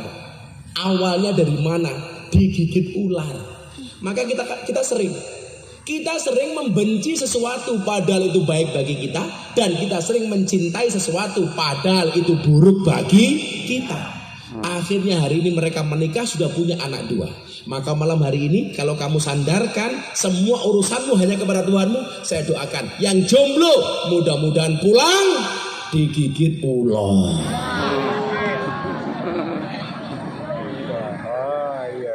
Ketemu jodohnya bro, ketemu jodohnya. Amin.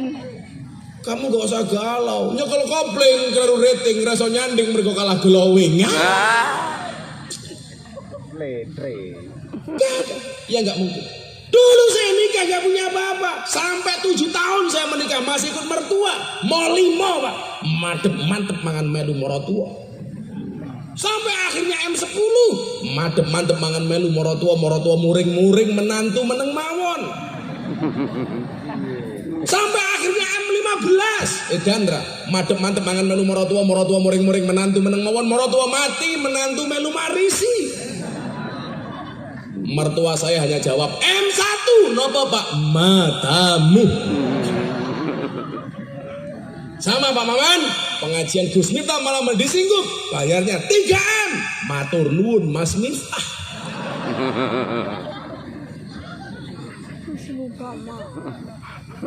Tapi saya punya keyakinan bahwa kemudian Allah akan memampukan. Kita mampu bukan karena kita mampu, tapi karena Allah memampukan kita. Manusia mampu bukan karena dia mampu, tetapi Allah berkenan memampukan. Manusia bisa bukan karena dia bisa, tetapi karena Allah membisakan. Yang perlu kita lakukan apa? Hasbunallah wa ni'mal wakil, ni'mal maula wa ni'man nasir. Wala haula wala quwata illa billahil aliyil adil. Ini ijazah. Rasulullah mengatakan dalam satu sabdanya, kita disunahkan membaca la haula sebanyak 100 kali setelah salat asar sebelum matahari terbenam. Maka Allah akan mengabulkan doa-doanya, mengabulkan hajatnya, menjawab semua persoalannya, memberikan solusi dan jalan keluar dari problem yang dimilikinya. Diwaca nduk, la haula wala quwata illa billahil aliyil adim sebanyak 100 kali. Bu, habis asar sambil nyapu, la haula wala quwata illa billah. Suaminya minta dikeroki, siap ke basem, siap ke golok, la haula wala quwata illa billah, la haula wala quwata illa billah. Nyogrok sawit, la haula wala quwata. Apa jenenge ngene? Ngegrek. Egrek sawit, la haula. Apalagi kalau ditambah sholawat. Makanya istri saya itu gak mungkin bisa dipoligami. Istri saya itu sehari membaca sholawat minimal 15.000 kali. Sallallahu ala Muhammad, sallallahu ala Muhammad. Minimal 15.000 kali. Tak keloni loh. Sallallahu alaihi Muhammad.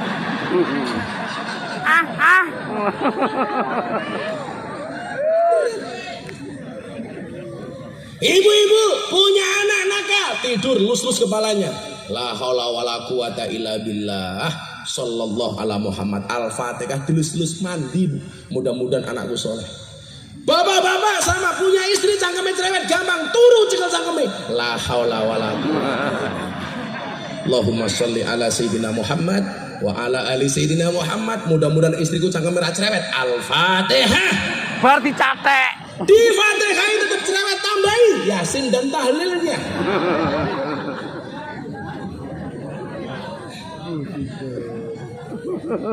Pak Wakil Bupati pegang istrinya Al-Fatihah, langsung bujur ngopo. Dibaca berapa kali? 100 kali. 100 kali. Ayo, la haula wala quwata illa billahil aliyil azim selepas asar sebelum matahari terbenam. Tahun 2009 Pak, saya baru punya motor pertama kali kredit. Setiap starter bunyinya dit.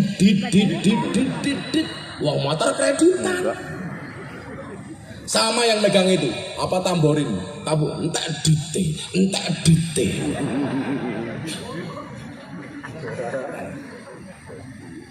Di saat seperti itu apa yang perlu kita lakukan supaya Allah mengangkat derajat kita?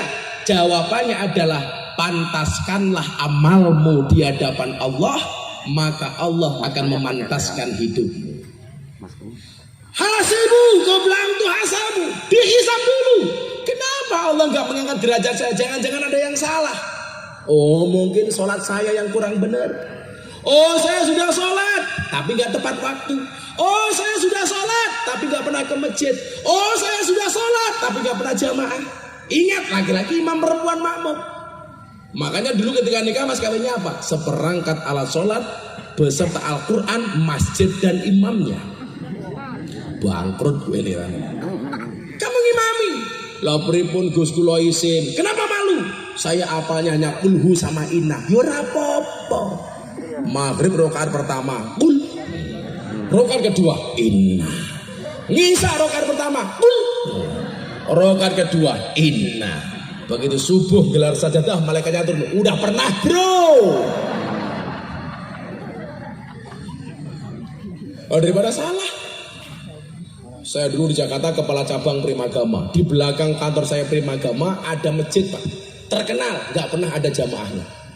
Ini yang ada umurnya 70 tahun. Mau abang.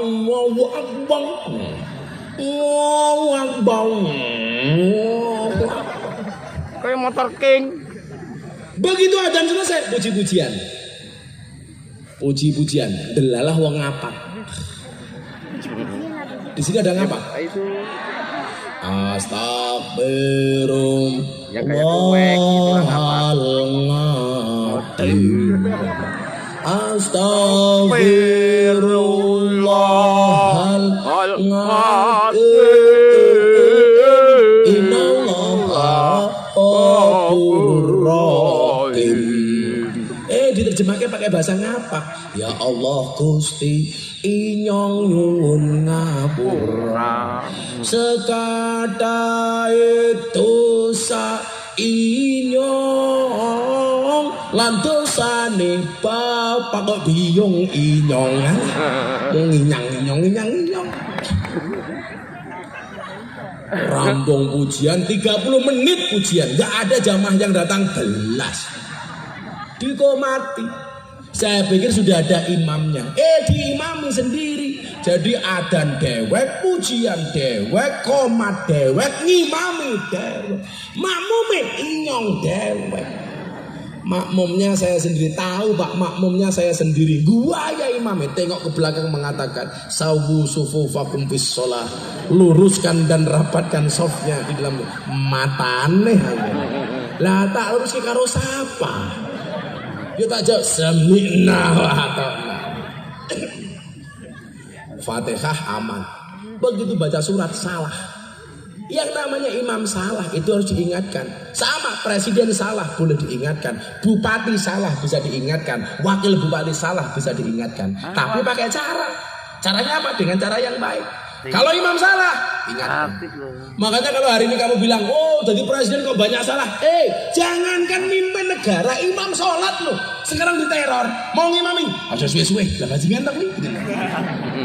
Itu baru imam sholat Pak diteror, apalagi imam negara. Ngono loh Cah. Kalau kamu menuntut kesempurnaan dari Pak Jokowi, ya nggak mungkin, mau manusia biasa kok itu. Oh sekarang imam saja diteror kok mau maju rasa suwe-suwe.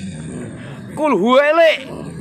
Jadi kalau ada wakil bupati dikritik jalannya jelek, ya jangan marah, memang jelek kok.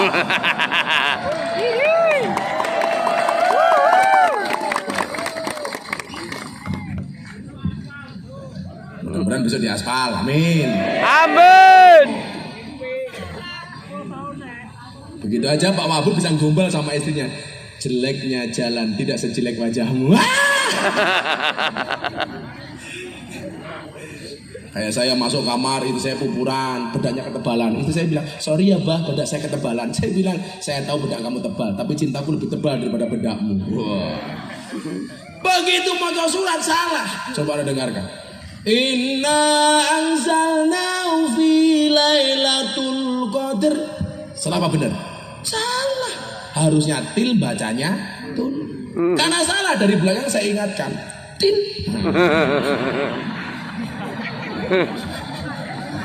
Lah imamnya ngeyel Pak. Inna anzalnahu fi lailatul qadr. Nah, saya tambahkan til. Nah, baru ketiga kalinya benar. Inna anzalnahu fi lailatul qadr. Saya langsung ngelus dodo. Alhamdulillah. Diterus salah lagi.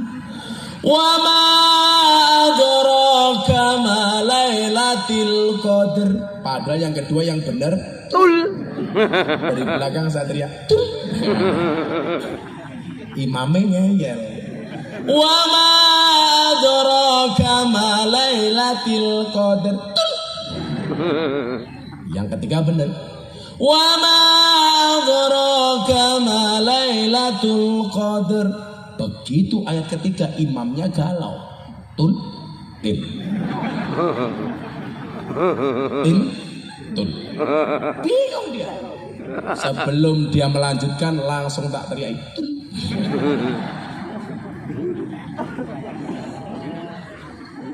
Makanya cari imam itu yang fasih. Pengertian fasih itu ada dua. Fasih bacaannya, yang kedua fasih itu artinya nyambung. Nyambung dengan keinginan jamaahnya. Tahu kalau habis Isya ada pengajian sama Gus Miftah, kalau ngimami jangan lama-lama. Kalau nanti malam Jumat habis Isya ada yasinan, nulak ngimami rasa suwe-suwe.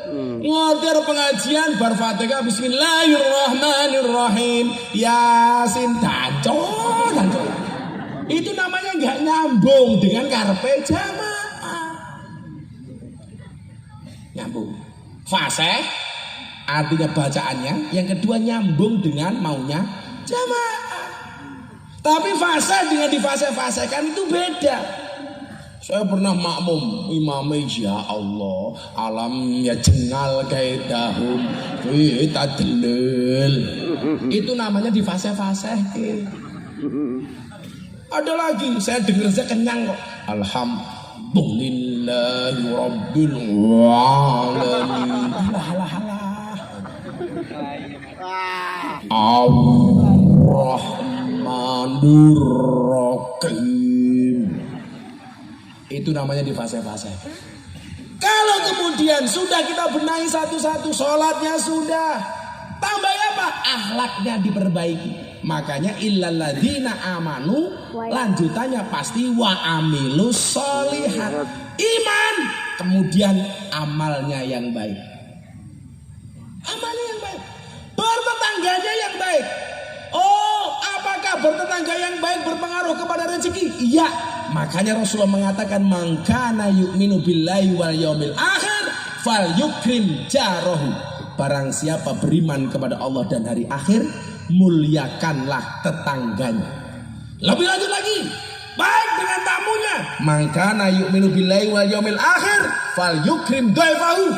Barang siapa beriman kepada Allah dan hari akhir, muliakanlah tamunya. Dimuliakan. Ngerti kiai ini kalau pengajian sukanya minum degan, kenapa nggak dikasih? Kan aku nunggu-nunggu. Aku nggak minta, hanya mengingatkan. Dipangan mamung. Mulyane omah yen ana tamu, mulyane tamu yen disuga. Ibu-ibu ki ada tamu suga. Duwene gorengan, tamune gorengi. Duwene wedang, tamune wedang. Duwene jarang, tamune jarang. Duwene susu, tamune gaweke susu. Susoni. Diperbaiki satu-satu. Baru kemudian kelihatan, oh salah saya di sini. Salahnya di mana? Gak ngasih degan. Kelihatan. Ora pepak saja nih. Kurang ajar. Sorry Gus, disinggung gak ada degan, adanya sawit, sugu sawit kok matamu. Masya Allah. Sorry Gus, telat. Maka variabel-variabel kecil itu kita dandani, Allah yang akan menentukan takdirnya. Kalau sudah usaha tetap miskin, itu namanya baru takdir. Tapi kalau belum berusaha ngaku miskin, itu bukan takdir tapi males. Ada sekarang itu kan aneh, kerja nggak mau, usaha nggak mau, nyawet nggak mau, berkebun nggak mau, tiap hari tidur. Begitu bangun bikin status WA, akan indah pada waktunya. Tangi turumu miring, ilmu mambung, obatmu ndang diombe. Wong ora kerja kok pengen sugih. Kenapa jadi DPR? Ya karena kampanye. Kenapa jadi wakil bupati? Ya karena berusaha. Pengen tengok-tengok tok, takkan dan ini. Ora ana wong sugih tanpa kerja. Wong sing kerja wae urung mesti sugih. Ora ana kiai tanpa ngaji. Wong sing bendina ngaji wae urung mesti dadi kiai. Ora ana wong mulya tanpa rekoso. Wong sing rekoso wae urung mesti mulya. Kan ngono. Maka bermimpilah dalam hidup, tapi jangan hidup dalam mimpi. Tapi cobaan saya banyak Gus. Iya, kalau cobaan pasti banyak. Karena kalau sedikit namanya cobain. Jalani semua dengan ikhlas. Cirinya apa? Diam. Karena kalau ngomong namanya iklan. Lakukan secara istiqomah. Kenapa istiqomah berat? Ya, kalau istiqomah pasti berat. Karena kalau ringan namanya istirahat. Kalau hidupmu diselimuti masalah, berbahagialah, berarti kamu masih manusia. Kalau diselimuti wijen namanya onde-onde. Kalau Pak Wakil Bupati pengen makan onde-onde, carilah yang wijennya ganjil, pasti enak.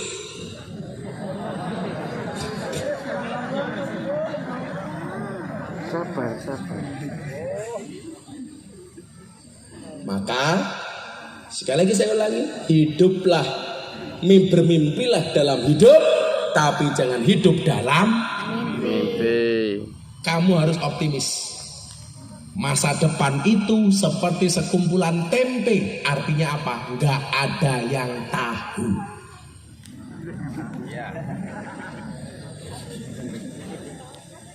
Semuanya berdiri. Kita minta sama Allah dengan sholawat hasbi rabbi jallallah. Cukuplah Allah yang menjadi penolongku. Ma fi qalbi ghairullah. Tidak ada sesuatu pun di dalam hatiku kecuali asmamu ya Allah. Nur Muhammad sallallahu, cahaya Muhammad yang Allah berselawat kepadanya. La ilaha illallah, tidak ada Tuhan kecuali Allah. Sebelum hasbi rabbi, mari kita menyanyikan lagu Indonesia secara bersama-sama dengan sikap sempurna menyanyikan lagu Indonesia Raya. Hiduplah Indonesia Raya, dua Indonesia tanah airku, tanah tumpah darahku. Di sanalah aku berdiri. jadi pandu ibuku. Indonesia kebangsaanku, bangsa dan tanah airku. Marilah kita berseru, Indonesia bersatu. Hiduplah rakyatku, hiduplah negeriku, bangsaku, rakyatku semuanya. Bangunlah jiwanya, bangunlah raganya untuk Indonesia Raya. Indonesia Raya, merdeka, merdeka, tanahku, negeriku yang ku cinta. Indonesia Raya, merdeka, merdeka, hiduplah Indonesia Raya. Indonesia Raya, merdeka, merdeka, tanahku, negeriku yang ku cinta. Indonesia Raya, merdeka, merdeka, hiduplah Indonesia Raya. Hasbi Rabbi Jalallah ma fi qalbi ghairullah Nur Muhammad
Sayyidina Muhammad alhamdulillahi rabbil alamin hamdan syakirin hamdan na'imin Amin. hamdan yufi ni'amahu yukafi Amin. mazida ya rabbana walakal hamdu kama yanbaghi li jalali wajhikal karimi wa 'azimi sultanik.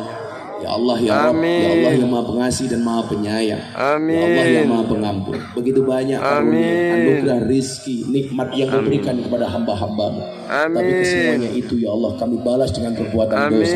Kami balas dengan kemaksiatan, kesalahan dan kekhilafan. Amin. Tapi ya Allah kami hamba-Hamba-Mu yang beriman meyakini bisa jadi dosa kami sebesar kapal ya Allah.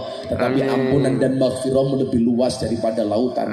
Bahwa pintu maaf-Mu lebih luas daripada lautan. Untuk itu ya Allah di malam yang baik ini, di saat kami berkumpul dengan sekian banyak orang, Perkenankanlah bagi kami untuk menengadahkan kedua tangan kami, mengkhusyukkan hati dan pikiran kami ya Allah, untuk memohon ampunan-Mu, untuk memohon maghfirah-Mu, untuk memohon kepadamu ya Allah, ampuni semua dosa-dosa kami ya Allah, ampuni kesalahan kami ya Allah, ampuni kekhilafan kami ya Allah, ampuni kemaksiatan kami ya Allah, baik yang besar maupun yang kecil, baik yang terang-terangan maupun yang tersembunyi. Ampuni pula dosa kedua orang tua kami ya Allah, sayangilah mereka sebagaimana mereka menyayangi kami, kasihilah mereka ya Allah sebagaimana mereka mengasihi kami. Ampuni pula dosa para pemimpin kami ya Allah, tunjukkanlah mereka ke jalan yang lurus, yaitu jalannya orang-orang yang kau cintai, yaitu jalannya orang-orang yang kau ridhoi, bukan jalannya orang-orang yang sesat, yaitu jalannya orang-orang yang kau murkai ya Allah ya Rabb. Asbi Rabbi Jalallah, cukuplah Allah yang maha agung sebagai penolong kami,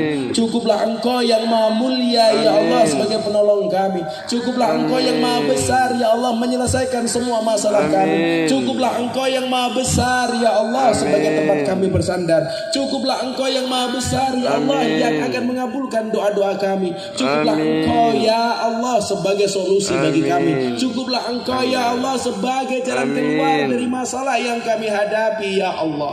Ya Allah ya Rabb, bila mudah bagimu bila mudah bagimu ya Allah menyelamatkan Nabi Yunus dari perut ikan ya Allah, menyelamatkan Nabi Ibrahim dari pembakaran Namrud, menyelamatkan Nabi Musa dari kejaran Fir'aun, kami hambamu yang beriman yakin pula ya Allah mudah pula bagimu untuk menghilangkan COVID-19 dari muka bumi. Mudah pula bagimu ya Allah untuk mengijabah doa-doa kami, mudah pula bagimu ya Allah untuk memberikan solusi dari masalah kami, mudah pula bagimu ya Allah menjadikan jalan keluar bagi problem-problem kami. Berikan kepada kami kebahagiaan di dunia ini ya Allah, dengan kehidupan yang layak, ekonomi yang mapan, pekerjaan yang lancar, keluarga yang sakinah, keturunan yang soleh-solehah, dan kehidupan yang istiqomah. Berikan pula kepada kami kebaikan kelak di akhirat. Jauhkanlah kami dari siksa kubur, jauhkanlah kami dari siksa neraka, jauhkanlah kami dari siksa di padang mahsyar, dan jadikan akhir hidup kami husnal khatimah. Rabbana atina fid dunya hasanah wa fil akhirati hasanah wa qina adzabannar walhamdulillahi rabbil alamin. Untuk semua hajat kita membaca Fatihah sekali, pas iyyaka na'budu wa iyyaka nasta'in diulangi 11 kali. Ala hadini wa ala kulli niyatin shalihah. Al-Fatihah. أعوذ بالله من الشيطان الرجيم بسم الله الرحمن الرحيم الحمد لله رب العالمين الرحمن الرحيم مالك يوم الدين إياك نعبد وإياك نستعين إياك نعبد وإياك نستعين إياك نعبد وإياك نستعين إياك نعبد وإياك نستعين إياك نعبد وإياك نستعين إياك نعبد وإياك نستعين إياك نعبد وإياك نستعين إياك نعبد وإياك نستعين إياك نعبد وإياك نستعين إياك نعبد وإياك نستعين إياك نعبد وإياك نستعين اهدنا الصراط المستقيم صراط الذين أنعمت عليهم Subhanakallahumma bihamdika asyhadu an la ilaha illa anta astaghfiruka wa atubu ilaik walhamdulillahi rabbil alamin wallahul muwaffiq ila aqwamit thoriq wal afu minkum. Assalamualaikum warahmatullahi wabarakatuh. Waalaikumsalam warahmatullahi wabarakatuh. Dengan